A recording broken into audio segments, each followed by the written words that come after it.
하반기에 가장 중요한 거 세 가지. 첫 번째가 금리. 네. 그 금리에 대한 부분을 저희가 말씀을 드렸고, 이제 두 번째가 전세. 전세. 그래서 이제 특히 이제 서울 전세 앞으로 어떻게 될지, 어떤 포인트에 올라갈지에 대한 내용을 저희가 말씀을 해드렸습니다. 자, 중요한 게 이제 세 번째가 이제 공급입니다. 이제 부동산 시장은요, 아무리 금리가 오르고 뭐가 하더라도 공급이 부족하거나 공급 과잉에는 장사가 없어요.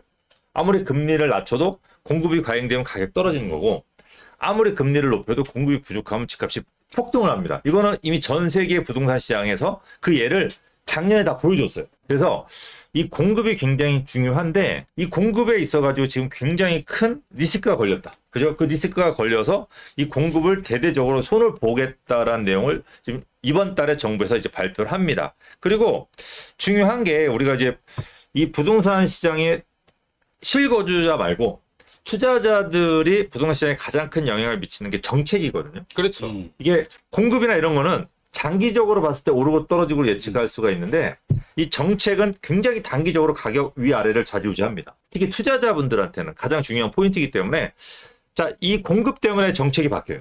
그래서 여러분들이 이 정책이 어떻게 갈지를 예측한다면 투자를 생각하시는 분들은 내가 어떻게 움직여야 되겠다는 답을 아마 내릴 수 있을 겁니다. 자, 그 부분을 우리 공군대님이 네. 예, 국토부가 부동산 대책을 추석 전 20일에서 한 25일 정도에 발표할 거다라고 하면서 주택 공급 혁신 현안 TF, 그러니까 이 TF는 전담반이라고 보면 돼요. 이거에 대한 전담반을 발족을 해서 앞으로 이 부동산 공급, 주택 공급에 대한 정책들을 여러 가지를 고안하고 만들어내서 시장에다 발표를 하겠다라고 하는 건데요. 8월 28일 날 국토부에서 기자간담회를 했었어요. 여러 가지 기자들이 질문을 한 거예요. 그래서 구체적인 대책들이 나왔다라고 보면 되는데, 지금 현재 많은 언론과 이 매체를 통해서 주택 공급이 부족하다고 했잖아요. 근데 저희 같은 경우는 작년 말, 올해 초부터 해서 계속해서 그런 얘기를 해드렸거든요. 예를 들면은 4개월 전에 저희가 부동산 바닥 노린다, 세 가지 모르면 망한다, 이런 기사 제목, 이게 라이브에 대한 이제 클립인데,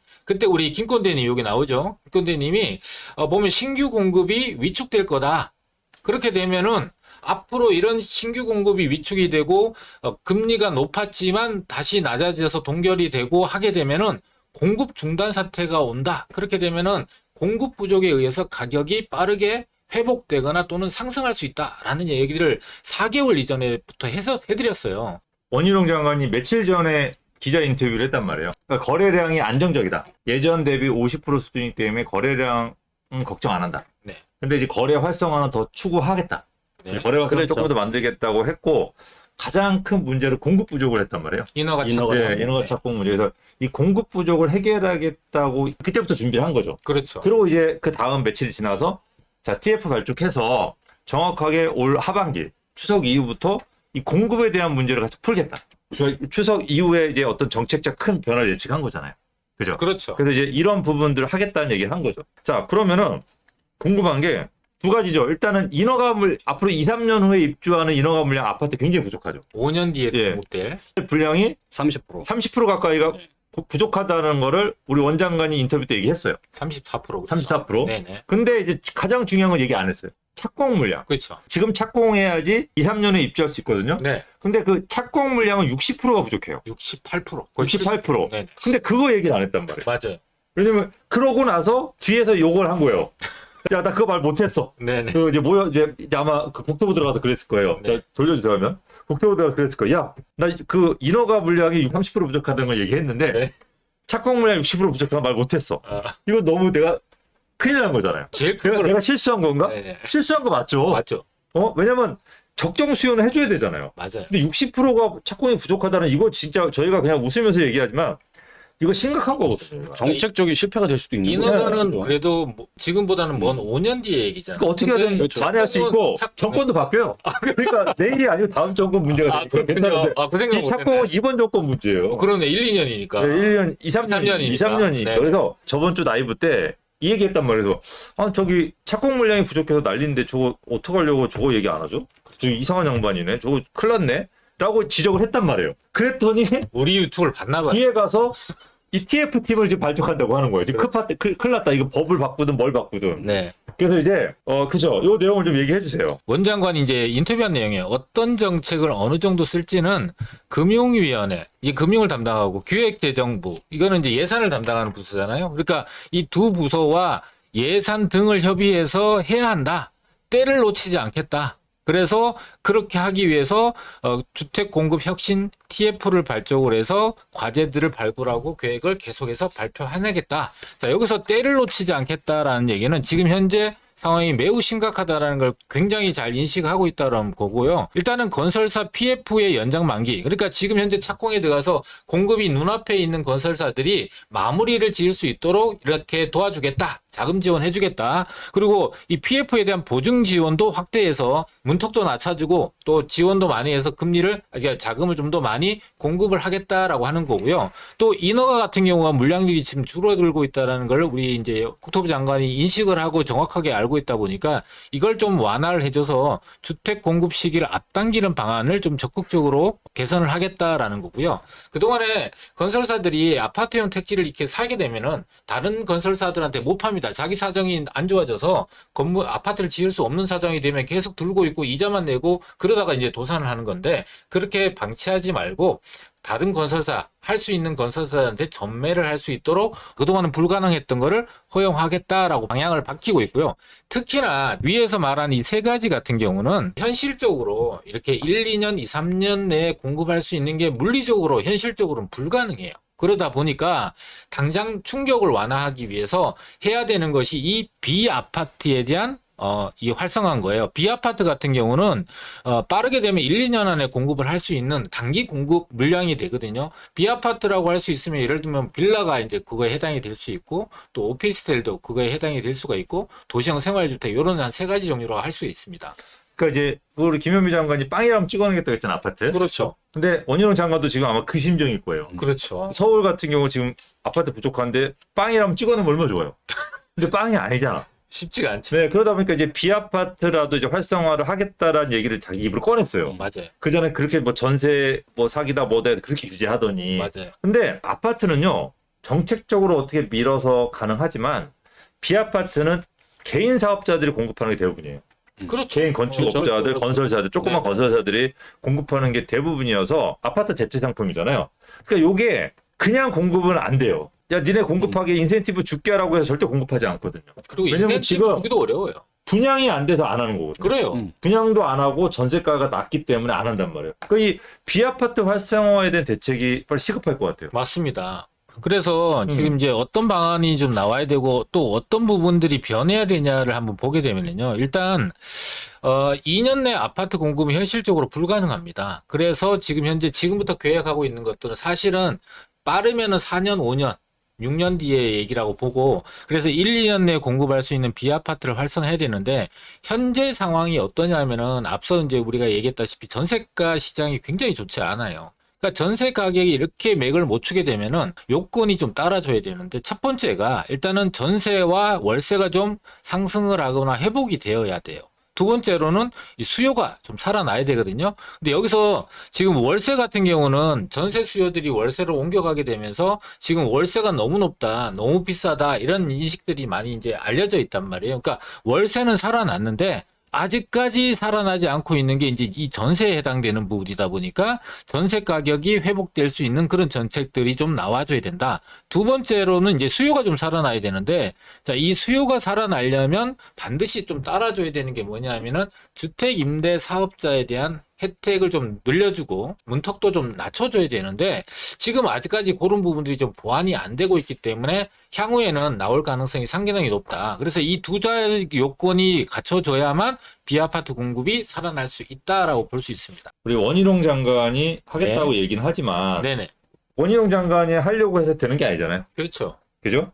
그러니까 이제- 아까도 얘기했다시피 네. 시장에서 개인 사업자들이 할 수 있는 여건들을 만들어줘야 되죠. 그러니까 이제 비아파트를 활성화하려고 한다면 우리가 전세가 하락을 했기 때문에 수요가 급락한 거예요. 네.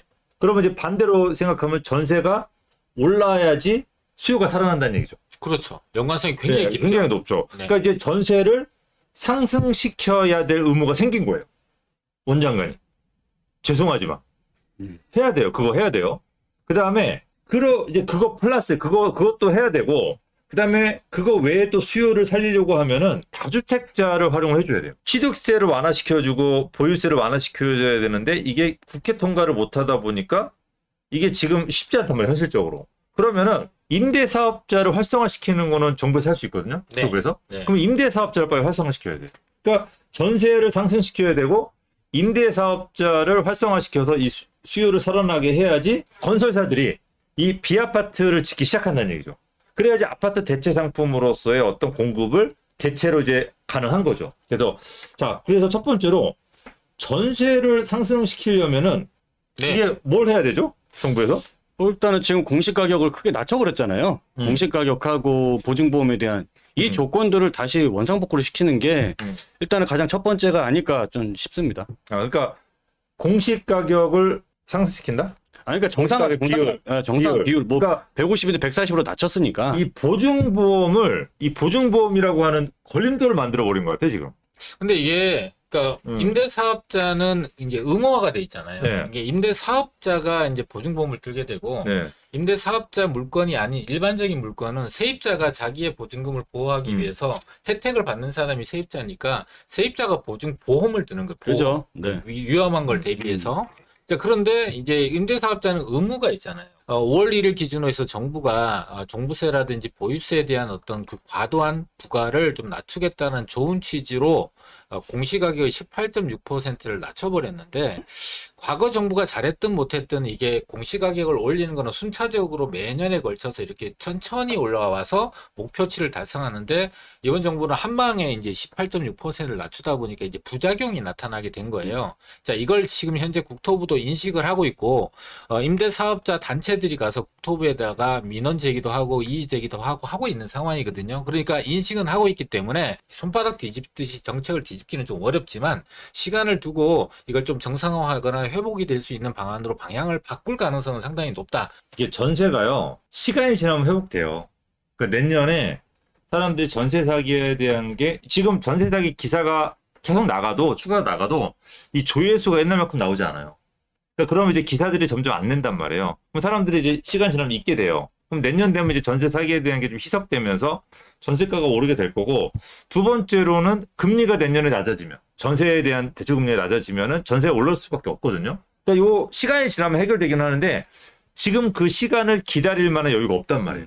왜냐면 공급이 내년부터 너무 부족하기 때문에 입주 물량을 채우려고 한다면 내년부터 준비를 해야 되니까 이게 지금 서둘러서 이 빌라나 오피스텔은 정부에서도 일부러 좀 전세가를 좀 굉장히 회복시켜줄 이유가 굉장히 있다라는 거죠. 의무가. 그러니까 요 부분 제자리에 갖다 놓기 위해서 지금 우리 원희룡 장관이 처음에는 이 생각이 없었는데 지금 방법이 없어 이제는. 그래서 이번에 추석 전에 나올 대책에 보면은 오피스텔을 주택수에서 뺄 수도 있다, 검토하겠다.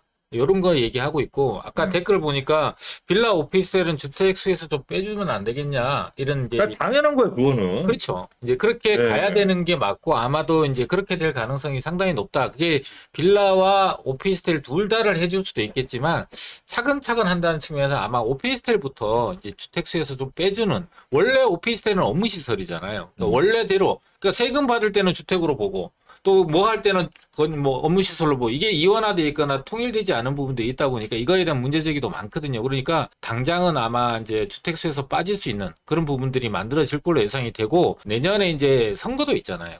아니 선거 전이 아니고 후에요? 지금 이번 추석 전에 이제 발표하겠다는 거예요. 그렇죠. 그러니까 이제 아마 추석 전에는 개념적인 거를 이제 발표를 하고 이 TF팀을 발족해서 이쪽에서 이제 세부적인 내용을 정하겠죠. 그렇죠. 그렇죠. 그리고 이제 아마 조만간에 비아파트 활성화 대책을 이제 발표할 겁니다. 네네. 발표할 건데 여러분들 아시겠지만은 정책적으로 이제 그게 발표하고 나서 여러분들이 빨리 움직이시는 분들이 어떤 대열을 잡을 수가 있어요. 우리가 예를 어느 지역을 개발한다고 했을 때 우리가 뭐 마곡지구도 그렇고 뭐 위례도 그렇고 어느 지역을 이제 개발한다고 발표했을 때 그 다음 날 아침에 가서 아파트를 잡은 사람들이 가장 큰 돈을 벌었어요. 제일. 근데 며칠 지나서 저렇게 발표했네. 다음 주에 이번 주엔 약속이 있고 골프 약속도 있고 친구가 또 밤 약속도 있다 보니까 한 줄 미뤘어. 가면 다 뛰어 있어 이미. 그러니까 여러분들이 대책이 나올 거를 예상을 해서 미리 준비를 해 놓으셔야 돼요. 물론 저희가 분석은 해드리지만 여러분들이 미리 준비를 해놔야지 여러분들이 움직일 수 있을 거 아니에요. 그러니까 그 예를 영향이 들면, 딱 있는 지역을 들어가서 기다리셨다가 대열을 잡아야죠. 그러니까 예를 들면 작년에 오세훈 시장이 그 재개발을 활성화하기 위해서 모아타운을 많이 이제 활성화하겠다, 지정하겠다라고 발표했잖아요. 작년에 저희가 강남에도 재개발들이 이제 활성화될 거다라고 하면서 그 중에서 가장 노후도가 심하고 좀 모아타운으로 지정될 가능성이 높은 지역인 일원동을 여러분들 많이 투자를 시켜드렸어요. 우리가 저 시장이 되게 안 좋을 때 그렇죠. 이런 동 그래도 해야 됩니다. 강남이니까. 네네. 그래서 그때 시장이 되게 안 좋을 때 저렴하게 해드릴 수 있었던 거죠. 네. 시장이 안 좋으니까 저렴하게 해드릴 수 있었던 거죠. 근데 그러고 나서 이제 네. 몇 개월 뒤에 모아타운 3차로 지정이 됐거든요. 그리고 또 강북권에 보면은 자양사동 같은 경우도 최근에 모아타운이 해제가 됐는데도 불구하고 가격이 돌아가지 않고 탄탄하게 버티고 있어요. 왜냐하면은 해제되는 추세를 가고 있는데 반대한 부분들 좀 빼고 축소하거나 변경을 해서 다시 추진할 수 있기 때문에 이거에 대한 기대감이 상당히 높고 부동산 공부나 이 영상을 조금이라도 보고 관심 있던 분들은 앞으로 서울의 주택 공급이 절대적으로 부족하다라는 거는 명확한 사실이에요. 그러니까 그거에 대해서 확신을 좀 갖고 여전히 그 좋은 지역 입지를 놓치지 않겠다라고 하고 있는 거고요. 그다음에 조금 멀리 가면 3년 전 같은 경우는 용산에 지금 현재 모아타운이나 신통이나 재개발 구역으로 지정된 곳들 지금 그때는 거의 다 지정되지 않았을 텐데 지금 불과 2, 3년 지났을 때 그 사이에 신통과 모아타운이 많이 지정이 됐잖아요. 그런 분들은 아주 작은 자본으로 투자할 수 있던 기회가 있었다는 거죠. 저희가 용산만 해도 300여 분 넘게 투자를 시켜드렸는데 그 중에서 지금 80%가 개발 구역으로 지금 포함이 돼 있는 상황이 돼 있거든요. 그러니까 여러분들이 이렇게 생각해 보시면 돼요. 작년에 부동산이라는 것 자체가 되게 안 좋았잖아요. 너무 안 좋아요. 아무도 부동산을 쳐다보지 않을 때 둔촌주공을 분양받으신 분들이라든지 잠실이라든지 뭐 헬리우시티라든지 이런 강남권의 대단지 아파트를 분양 매수하신 분들 이분들이 가장 큰 수익을 봤어요. 그렇죠. 그러니까 가장 핵심이 되는 부동산임에도 불구하고 시장이 안 좋으니까 가격이 고점 대비 뭐 35% 가까이가 떨어진 것들을 산 분들이 지금 뭐 90% 가까이를 회복했으니까 정말 한 5년 전 가격으로 산 거죠. 말도 안 되는. 하반기에 비아파트 활성화 대책을 발표하겠다고 하는 걸 보니까 이거를 좀 타산 지역으로 삼아가지고 그러면 비아파트 활성화 지역 중에서 어떤 게 가장 가치가 높을까? 그렇게 따진다면 첫 번째가 중심지, 핵심이 되는 지역들. 지금 오세훈 서울시장이 핵심으로 미는 지역들 있지 않습니까? 있죠. 도심이라든지 한강변, 뭐 용산이라든지 뭐 서초권 이런 그런 지역들.